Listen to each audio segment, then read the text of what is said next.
Hello everyone, myself Dr. Khan sir. I welcome to all of you and my YouTube channel Global Study. Please like, subscribe and share this channel.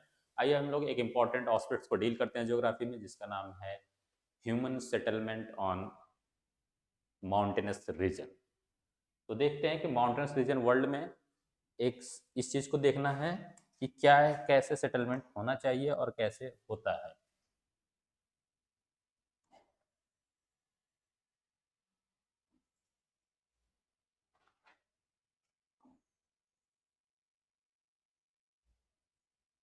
Clear, sorry.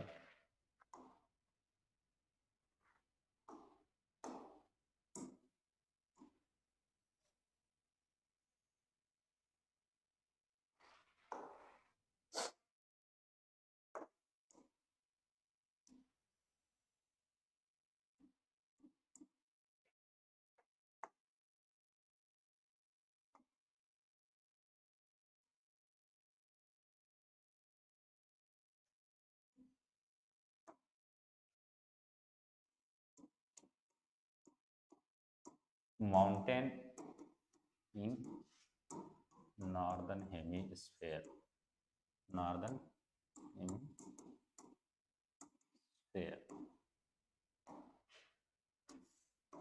Mountain in southern hemisphere. Topic का नाम क्या है आपको? Human settlement, human settlement in mountain, जो mountain मानव अधिवास या बस्तियां,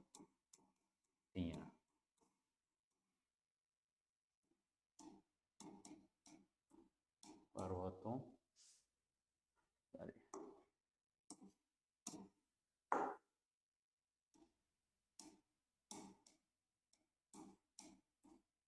पर्वतों में ह्यूमन सेटलमेंट। ठीक है, तो इस टॉपिक हम लोग डील कर रहे हैं। देखते हैं क्या है इंपॉर्टेंट एस्पेक्ट्स। ये एक यूपीएससी में भी इस तरह के क्वेश्चन पूछे जाते हैं स्टेट पब्लिक सर्विस के, कि maximum human settlement Himalaya region में या किसी अनदर इंपॉर्टेंट माउंटेन में नॉर्दर्न हेमिस्फेयर पे सदर्न स्लोपिंग यानी सदर्न फेस स्लोप पे ही मैक्सिमम सेटलमेंट क्यों देखा जाता है, जबकि नॉर्दर्न सेटल यानी स्लोप पे कम ह्यूमन सेटलमेंट का एग्जिस्टेंस पाया जाता है। इसी के साथ साथ इसका रिवर्स भी हो सकता है कि सदर्न हेमिस्फेयर में नॉर्दर्न फेसिंग स्लोप पे ह्यूमन सेटलमेंट मैक्सिमम पाया जाएगा, जबकि आपका सदर्न फेसिंग पे ह्यूमन सेटलमेंट मिनिमम होगा। ये स्टेटमेंट को समझना है। और कैसे ये कॉन्सेप्ट गया, अब क्या है कि ये जो आपका जो ये फेस दिख रहा है, ये साइड अगर हिमालय है तो ये आपका सदर्न सदर्न स्लोप हो गया, और इस साइड क्या होगा, नॉर्दर्न स्लोप हो जाएगा, नॉर्दर्न स्लोप। ठीक, इसका क्या हो जाएगा, ये आपका नॉर्दर्न स्लोप हो जाएगा, नॉर्दर्न स्लोप, और ये क्या हो जाएगा, southern slope. Clear, southern slope. Clear यहां तक? ये आपको मैंने क्या लिखा है, दक्षिणी गोलार्ध, गोलार्ध में पर्वत, और ये उत्तरी उत्तरी गोलार्ध में पर्वत। क्लियर, ये पार्ट आपका पूरा नॉर्दर्न हेमिस्फेयर हो गया, नॉर्दर्न हेमिस्फेयर, और ये southern hemisphere, southern hemisphere. Clear है यहाँ तक? ये उत्तरी गोलार्ध, ये दक्षिणी गोलार्ध लिखा गया। अब हमेशा ये ध्यान देना है कि मैंने बताया in northern hemisphere, in northern hemisphere in northern hemisphere,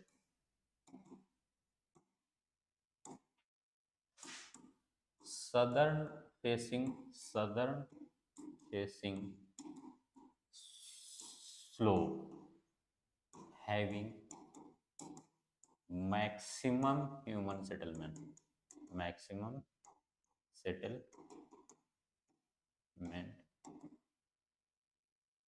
when mountain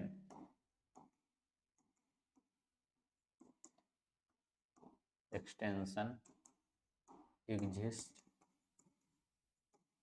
east to west।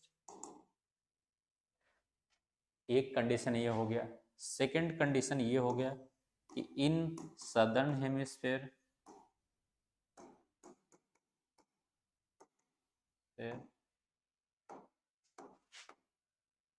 Northern facing slope having maximum human settlement when mountain exists east to west। Clear? पश्चिम से पूर्व, तो या पूर्व से पश्चिम, दोनों का रेफरेंसिंग एक है। तो इस मैप में हम लोग देखते हैं, मेरा ये कहना है कि ये नॉर्दर्न स्लोप हो गया, ये सदर्न स्लोप हो गया। कोई भी माउंटेन अगर एग्जिस्ट कर रही है वेस्ट टू ईस्ट या ईस्ट टू वेस्ट अगर एक्सटेंशन है, पूर्व से पश्चिम या पश्चिम से पूर्व के क्रम में अगर वो पर्वत श्रेणी स्थित कर रही है, तो उस पर्वत श्रेणी के सदर्न स्लोप पे ह्यूमन सेटलमेंट मैक्सिमम पाया जाएगा इन नॉर्दर्न हेमिस्फीयर में। और सदर्न हेमिस्फीयर में आपका क्या होगा, इसी के जस्ट अपोजिट कि नॉर्दर्न फेसिंग स्लोप जो है इस पे ह्यूमन सेटलमेंट ज्यादा होगा और इस साइड कम होगा। क्लियर? तो ऐसा क्यों है, इस चीज को समझो, जो कि मैंने इसको आपको यहाँ पे कोट करके बताया कि in northern hemisphere southern facing slope having maximum settlement when mountain extension exist east to west direction. इसी को मैंने सदर्न हेमिस्फीयर में बताया, northern facing slope having maximum human settlement when mountain exist in east to west direction. Basically क्या होता है कि समझना इस चीज को, जो एक होता है डायरेक्ट फेसिंग ऑफ सन, सूर्य प्रत्यक्ष दर्शन, हिंदी में समझना, डायरेक्ट फेसिंग ऑफ सन। तो during summer solstice that is 21 June and during winter solstice that is 22 जून दिसंबर। ये सिचुएशन होता है कि जो मैप में मैंने दिखाया, ठीक है, 21 जून पे यानी आपका धीरे धीरे सन माइग्रेट करके यानी आपके इधर उत्तरायण होता है। जब उत्तरायण होता है तो 22-23 डिग्री यानी कर्क रेखा पे ये लंबवत पड़ती है, वर्टिकल सन रेज पड़ती है। तो जो डायरेक्ट जो सन का रेज है वर्टिकल पड़ती है या डायरेक्ट एक्सपोजर फ्रंट पे आता है माउंटेन का, ठीक है। और जो आपका इसी नॉर्दर्न हेमिस्फीयर जो अपोजिट से आएगा वो डायरेक्ट फेसिंग पे या डायरेक्ट एक्सपोजर में नहीं आएगा। जब डायरेक्ट एक्सपोजर में जब इसका सदर्न फेस आता है तो मैक्सिमम इंसुलेशन रिसीव होता है, यानी मैक्सिमम टेम्परेचर यानी मैक्सिमम सूर्यताप या मैक्सिमम तापमान, जिसके वजह से आपके हायर रीजन में टेम्परेचर मिनिमम होता है, माउंटेनस रीजन में किसी भी, तो वहां अगर सनलाइट डायरेक्ट अगर आ रहा है तो वहां पे वार्मनेस रहेगा, एग्जिस्ट यानी गर्मी रहेगी। एज रिजल्ट ज्यादा गर्मी रहेगी ठंडे क्षेत्र में, जो हिमालय रीजन है या कोई भी और भी माउंटेनस है, तो वहां पे कहीं ना कहीं ये आइडियल हो जाएगा कि एक ह्यूमन ऑलरेडी वहां सर्वाइव कर सकता है। क्लियर? ये नॉर्दर्न हेमिस्फीयर का रेफरेंस। अब क्या नाम है, नॉर्दर्न में यही चीज सदर्न स्लोपिंग पे हुआ है, लेकिन इस साइड नहीं हो रहा होगा क्योंकि सन का जो एक्सपोजर होगा वो डायरेक्ट इस फेस पे होगा, ऐसे जा रहा होगा सन। पूरी तरीके से ऐसे पड़ रहा होगा, ना कि इस साइड से पड़ रहा होगा। क्लियर? तो इस साइड से पड़ेगा तो सदर्न स्लोप में मैक्सिमम होगा इंसोलेशन टेम्परेचर और इस साइड नहीं होगा। यही चीज आपके 22 दिसंबर को गए सदर्न से यानी हेमिस्फीयर में चला जाएगा सन, यानी साउथवर्ड माइग्रेशन होगा सन का, जिसको दक्षिणायन सूर्य तक दक्षिणायन सूर्य हो रहा होगा। तब आपका सूर्य के जो किरण होंगे नॉर्दर्न फेसिंग पे इस साइड ऐसे पड़ेगा और यह वर्टिकल पड़ेगा। तो ये एक्सपोजर आएगा नॉर्दर्न स्लोप पे, किस सदर्न हेमिस्फीयर में जो ईस्ट से वेस्ट माउंटेन एग्जिस्ट करेगा।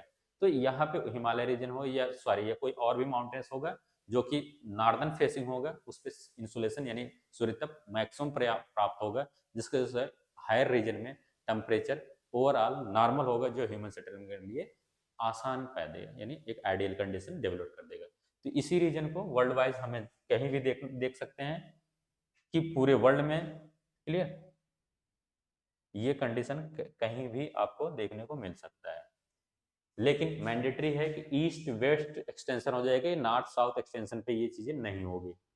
क्या हुआ कि आपका सन का डायरेक्ट एक्सपोजर ही आपको ध्यान देना, यानी इंसुलेशन। जब डायरेक्ट फेसिंग इनसे जो स्लोप आएगा उस पर ह्यूमन सेटलमेंट ज्यादा होगा और जिस पे नहीं आएगा तो नहीं होगा।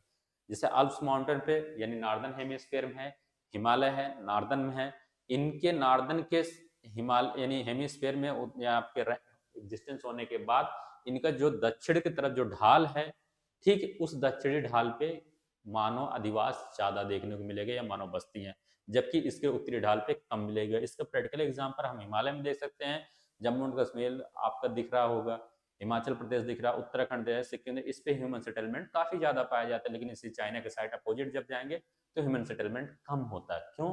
क्योंकि जो डायरेक्ट नॉर्दर्न हेमिस्फीयर में जो सूर्य माइग्रेट करके गया हुआ 21 जून लगभग 22-23 डिग्री अक्षांश पे जा रहे हैं, और यहाँ पे डायरेक्ट एक्सपोजर हमारे साइड से पड़ेगा, दक्षिण साइड से, उस साइड से नहीं पड़ेगा। तो हिमालय पर ऑलरेडी टेम्परेचर बहुत कम होता है और उसमें ये हमारे लिए फेवरेबल नेचुरल तरीके से डायरेक्ट एक्सपोजर हो जाता है, जिस वजह से हमारा सेटलमेंट ज्यादा देखने को मिलता है। यही अल्प्स माउंटेन होता है, ये किसी भी अनदर में नॉर्दर्न या सदर्न हेमिस्फीयर कोई भी माउंटेन अगर ईस्ट टू वेस्ट या वेस्ट टू ईस्ट एक्सटेंशन होगा, ये कंडीशन देखने को मिलेगा। ठीक है, हमेशा इस चीज को ध्यान देना। Thank you.